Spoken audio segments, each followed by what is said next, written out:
এক সেতুর গল্প দেখালাম, এবার এক রাস্তা দেখাবো যে রাস্তা দেখলেই না মনে হবে পালিয়ে যাই। কিন্তু যা ভাববেন, মানে পালিয়ে যেতে ভাবলে কি পালিয়ে যাওয়া সম্ভব? কাঁথি 1 নম্বর ব্লকের হরিপুর গ্রাম পঞ্চায়েতের মানুষ, তারা রাস্তা নিয়ে না একেবারে জেরবার। সেখানকার পড়ুয়ারা বলছেন যে এই রাস্তা দিয়ে আমরা কিভাবে রোজ যাব? কোন দিন হাঁটু সমান জল, কোন দিন কোমর সমান জল। দেখুন একবার সেই রাস্তার ছবি।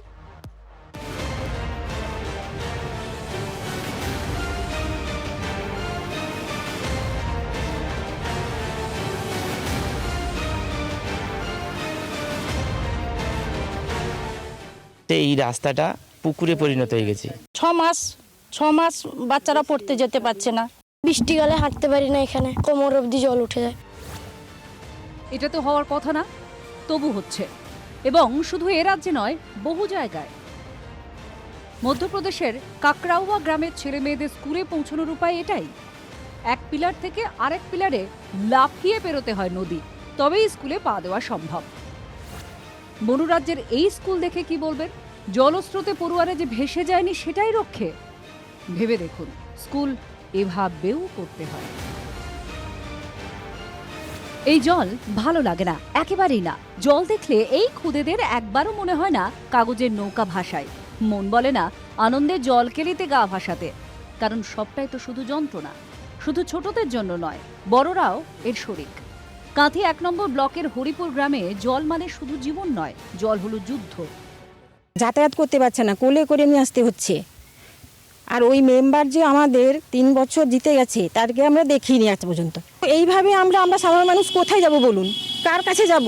যেতে তো পারি না, আমি তো অসুস্থ, আমি হাঁটতে পারি না এই জল নিয়ে এতটা করে। তৃণমূল আমলে জেলা শাসক, মহকুমা শাসক, পঞ্চায়েত সমিতি থেকে গ্রাম পঞ্চায়েত সবার কাছে দরবার করা হয়েছে। দাবি একটাই, পাকাপোক্ত একটা রাস্তা করে দেওয়া হোক। কিন্তু কোথায় কি? এক কোমর জল দাঁড়িয়ে যায়, বাচ্চারা আসতে পারে না, মায়েরা কোলে করে নিয়ে আসে, কখনো পড়েও যায়, তারা জামা কাপড় সব ভিজে যায়। ভয়ঙ্কর পরিস্থিতির মধ্যে ওনারা যাতায়াত করেন। কাদা রাস্তায় বাচ্চাদের কি করে নিয়ে যাবে?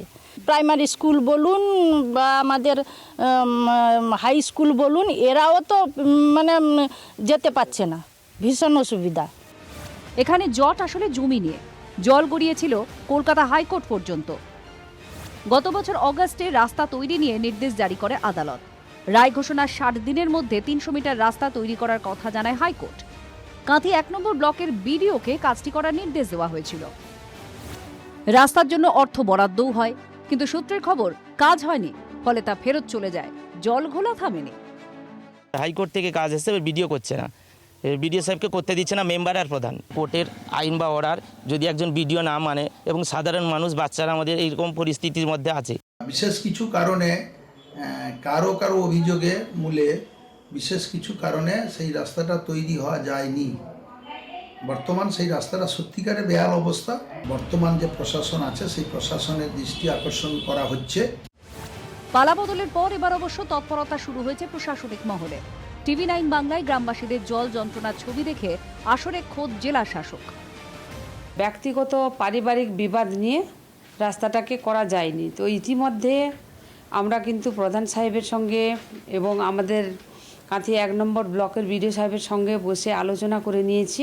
ইমিডিয়েটলি আমরা এসডিও আর বিডিওকে নির্দেশ দিচ্ছি স্কিম করে একে রিপেয়ারিং করার জন্য ইমিডিয়েট ব্যবস্থা নেওয়া হোক। হরিপুর গ্রাম এখন অপেক্ষায়, কবে কাজের কাজ হবে, হাঁটা চলা করার পথটুকু পাওয়া যাবে কতদিনে।